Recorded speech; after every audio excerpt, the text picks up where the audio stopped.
Kimseye bilerek kötü bir söz söylemedim. Kimsenin kalbini isteyerek incitmedim. Elimden geldiğince anlayışlı oldum. Affettim, sustum, görmezden geldim. İyi niyetimi saklamadım kimseden. Ama ne yaptıysam yine suçlu ben oldum. Yine yanlış anlaşıldım. Meğer iyi olmak, sessiz kalmak ve kalpten davranmak en büyük bedelmiş. Huzur istemek ayıpmış, samimiyet zayıflık sanılırmış. Kalbi güzel olanlar hep fazla geliyor bu düzene. Çünkü herkes kalpten bakmayı bilmiyor.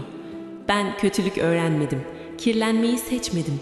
Yanlış insanlar tarafından anlaşılmamış olmak, yanlış biri olduğum anlamına gelmez. Niyetim temizdi, hala öyle. Görmeyen gözlere kendimi ispatlama derdim yok. İyiliğimden utanmam, merhametimden vazgeçmem. Gün gelir, herkes hak ettiğini yaşar. Ben kalbimi kaybetmeden yoluma devam ederim.